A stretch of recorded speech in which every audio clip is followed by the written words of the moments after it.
Hey viewers, Nick Too Sick here, back with another fishing video for you today. I got California Delta fishing report for October 2017. It's been an amazing October.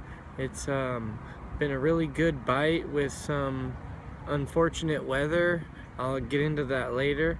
However, I'll get straight into the series of the month. Been fishing a lot this month, more than past months throughout the summer, so I've really locked in the pattern for this month and found a really good bite.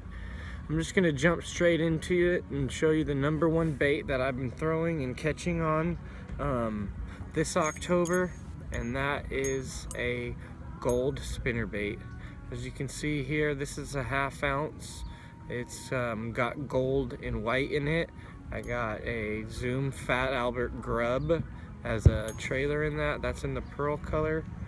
I have been slaying them on this. I caught really big bass. That bass that I posted in the videos below, you can see I caught off this exact bait.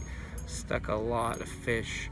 They're chasing gold shiners right now out in roughly 4 to 8 feet of water, so that's where I've been catching a lot of good fish. So this has been my number one bait. This one here is a Bobby D's Custom Baits. Another bait that I've been throwing, which is pretty much the same thing with a slightly different presentation, is a gold chatterbait.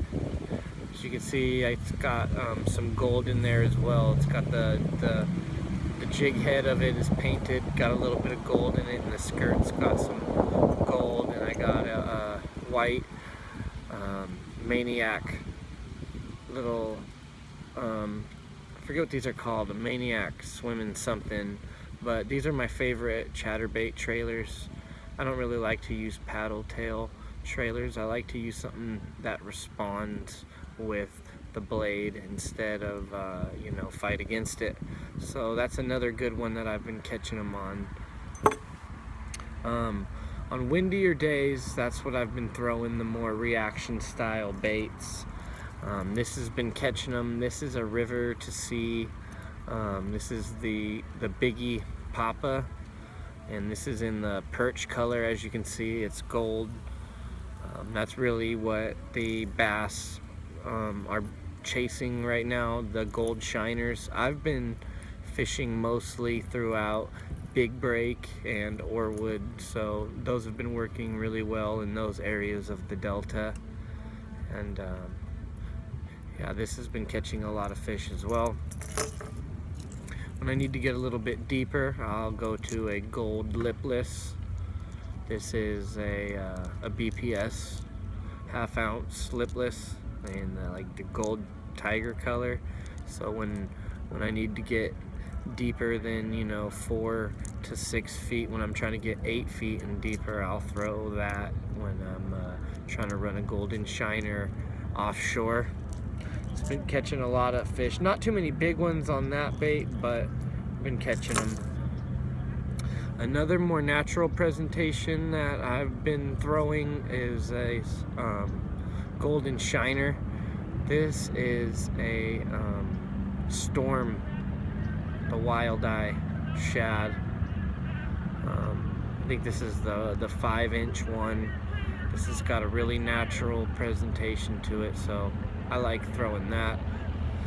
So as you can tell, gold is the theme of the month. I've been catching a whole lot of fish on gold, basically chasing that gold shiner bite. And basically what I've been doing is I've been launching and sticking around whatever area I launch, and I've been throwing jigs.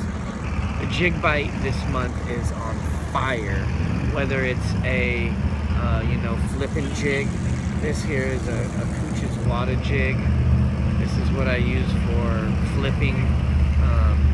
This is like a more natural color that I've been using, catching a lot of fish on.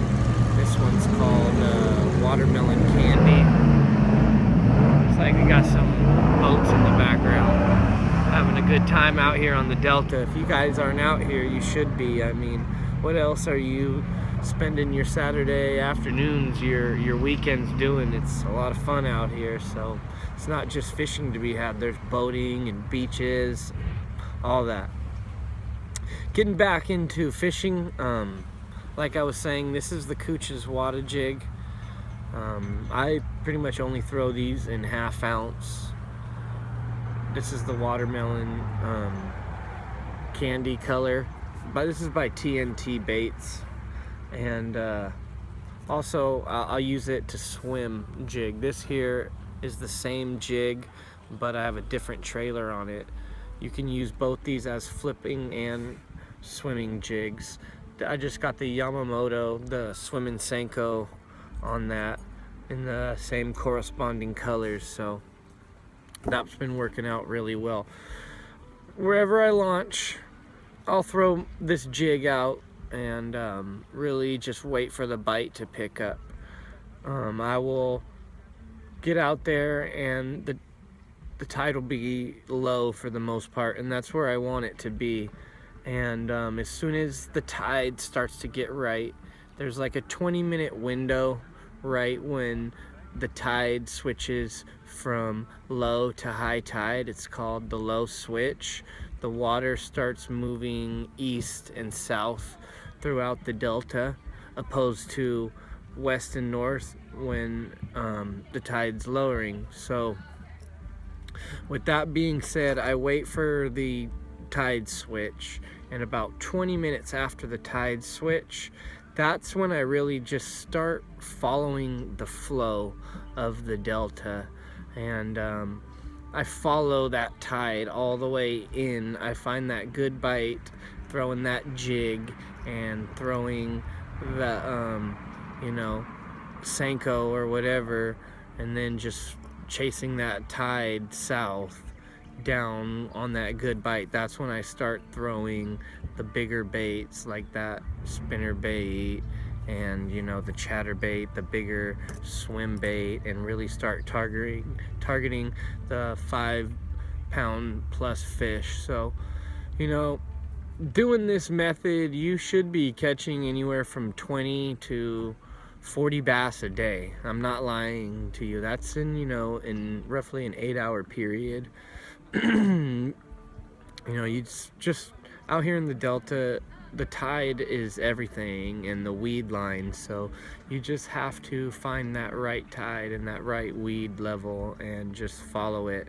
Throw these bigger baits into ambush points and catch bigger fish.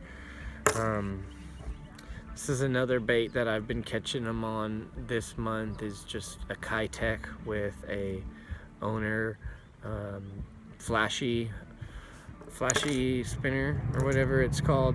It's just an underspin by owner. In the I use them in the 3/0 and the 5/0 size, depending on, you know, the size of the bass I want to target. Anyway, back to what I was saying. Roughly 20 to 25 pounds of bass a day in the bag. Doing this method, you just really need to commit to you know, doing what needs to be done to catch fish. This isn't a lake out here in the delta. This isn't the type of place where, you know, you can just go fish anywhere and expect to catch bass. These bass have feeding habits just like people do. They like to eat at certain times at certain places and live their lives, you know, to what they are accustomed to. So you really need to match that presentation and that lifestyle for them, and that's what's going to put you on to these bigger bags and these bigger fish. If you haven't already, hit that subscribe button. I appreciate the support. I'm going to be doing a giveaway at 250 subscribers. I'm pretty close. Last time I checked, I was at 209, so pretty soon here I'll be doing a giveaway. So thank you for the continual support, and I appreciate you guys watching my videos. I'll see you next time.